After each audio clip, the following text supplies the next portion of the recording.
This is Jason with Eastern Star Small Engine, old school mechanic. We are going to be working on a Troy-built push mower. The customer brought it in, said the motor was surging a little bit. This particular motor has a plastic carburetor on it. We're seeing a lot of that anymore. These carburetors are really forgiving. Other carburetors are not. But we're going to take this apart, clean this carburetor up. I very rarely have to replace these carburetors. On occasion I do, but not very often. Usually I can clean these things and make them run and everything's okay. We are going to flip the camera around and we're going to start taking this apart. Here's a little Troy-built push mower. Like I say, plastic carburetor there. First thing I do is I take this top cover off, 5/16 bolt heads. Take that off, get that out of your way so you can kind of expose everything. Now notice this has a heat riser choke on it, okay? So as the motor heats up, and it's connected to that muffler there, and as the motor heats up, this choke will slowly back off. But there's a spring back here that'll hold that choke shut, okay? So as the motor heats up, this choke pulls off, okay? In theory, when that motor's hot, that choke will stay open all the time. In theory, once the motor's hot, it should be able to restart on its own and we won't have to have a choke. That doesn't always work. Now some other models have a primer that sticks on the outside of the cover and you just hit the primer and it'll fire right back up. But this one is just a pull and play type deal. So we're going to take this carburetor off and see what we can do. First thing I do is I take a pair of needle nose vice grips, okay? But I leave the jaws open just a little bit. I'll go back here in the back here and I'll squeeze this fuel line right there. I try to get far enough away from my carburetor so I can get that fuel line off. It's a very short piece of line, okay? But don't get back here too far because there's a plastic barb that sticks out here that goes to the fuel tank. So you want to make sure you don't break that because then you have to replace the tank. Something else is when you're taking this carburetor loose, okay, be real careful with these because you can break them because it's plastic, okay? I usually take this one off first. I'll pull this carburetor off. I'll get the fuel line off first, pull this carburetor off, and I'll start turning it because this has a Z end on it. You can see the Z end there, okay? This one has the same thing, okay? So you just got to be careful not to break that because then, you know, you're going to have to buy another piece or another carburetor. So just be careful. Take your time when you're taking this apart. Okay, I'm going to put this on the... Okay, we've got our carburetor off. And we're going to clean all this up and blow all this off. First thing I do is I take these screws out. Okay, I want to show you something real quick too. Now these are the screws that hold the bowl on. Okay, now if you notice, I don't know if you can see that or not, but there's a difference in length. Okay, make sure you get those screws. The longer screw goes in the bowl. The shorter screw goes in the filter housing. So just don't confuse them when you're taking that apart.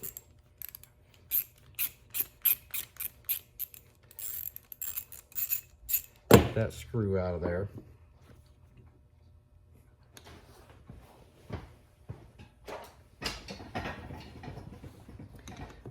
Take you a short screwdriver. Be careful not to jab yourself, but just get it in there. And there's an O-ring in there.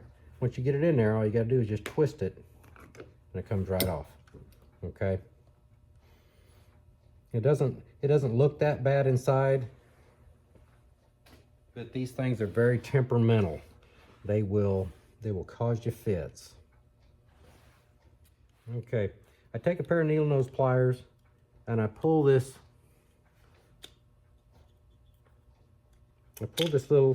pin out that holds the float. Okay. And I'll take that out, okay, and we'll take a look at that. I usually shake that float like that. I'll shake that float, make sure you don't have a hole in that float. These are made out of plastic, okay? And something else is when you're putting that needle back in after you get it cleaned, there's a slot in there, and that needle valve goes in that slot.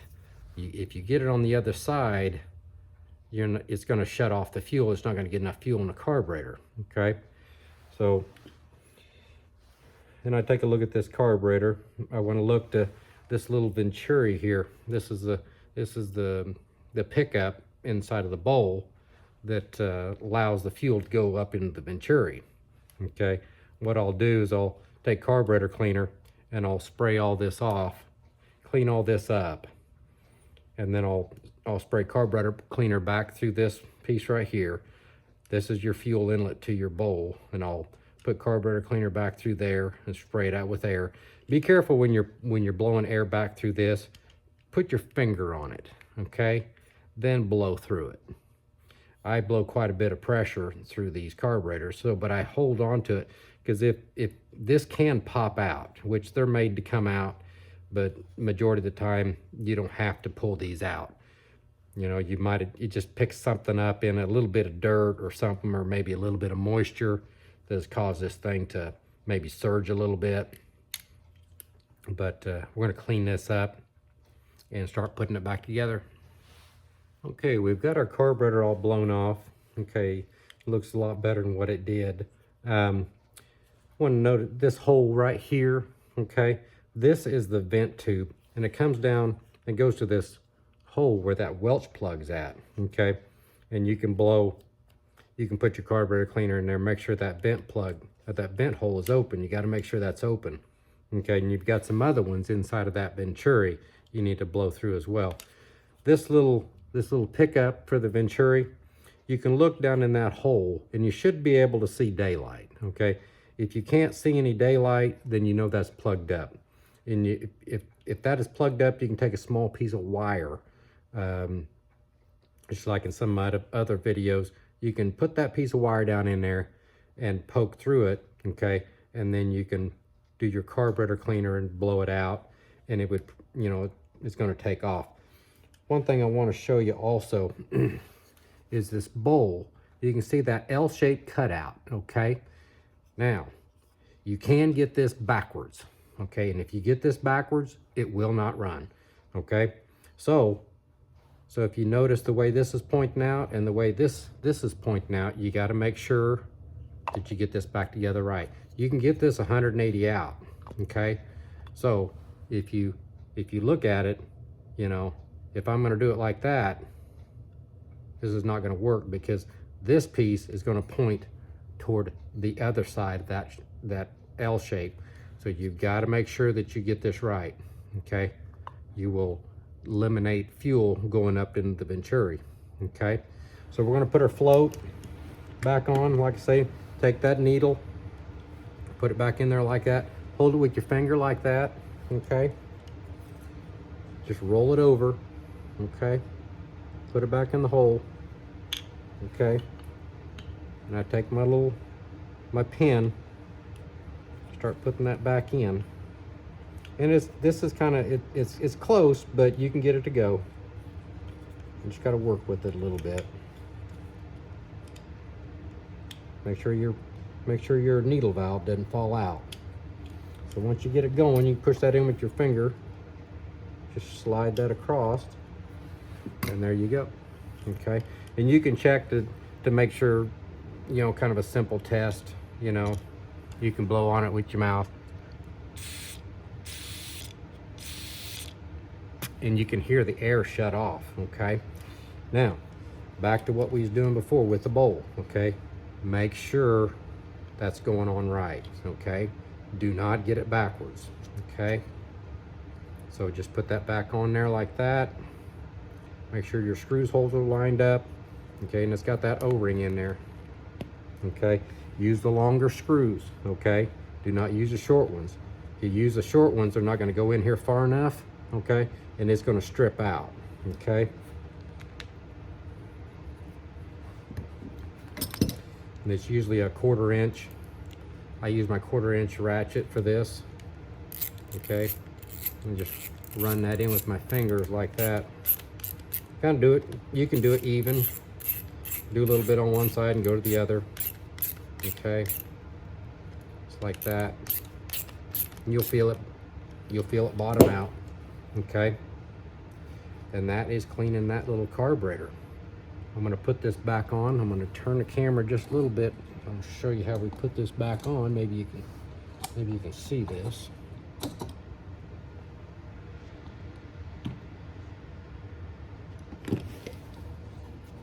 Turn my camera up.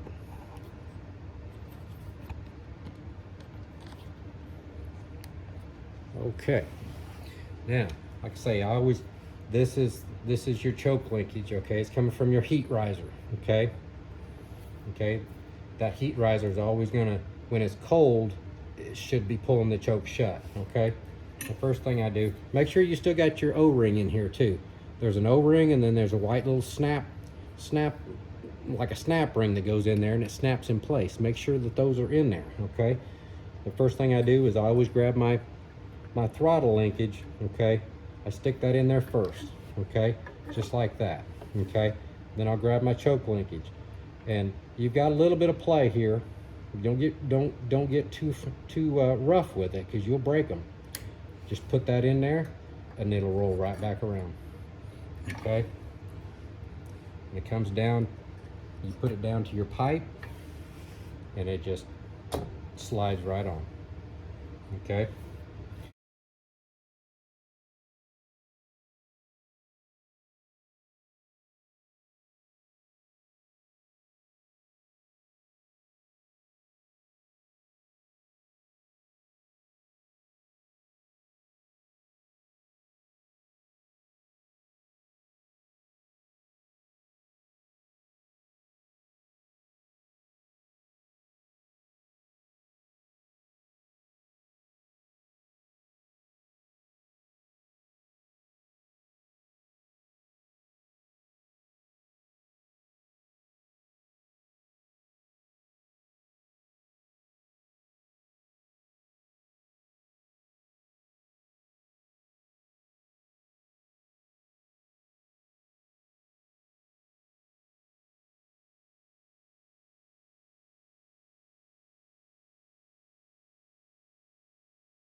Okay, we got our Troy-Bilt push mower back on the floor, the carburetor clean.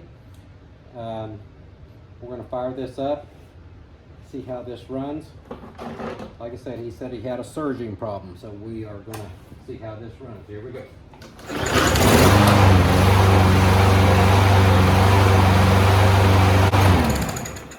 Well, that doesn't sound too bad. One thing I also want to say with a surging problem, when motors are cold, they will surge a little bit. A little bit of a heat gets built up in the motor, and they'll go to settle down. You know, that doesn't necessarily mean there's something wrong. Just give it a minute. You know, if it continues to surge, you know, say after a minute, then you've got a problem. But this one sounds pretty good. We're going to clean up the inside of that housing a little bit, put him a new filter in, and give the customer a call. Be sure to like and subscribe to my channel. If you have any questions, I'll be free to answer them. And I think this one's done. I appreciate your time.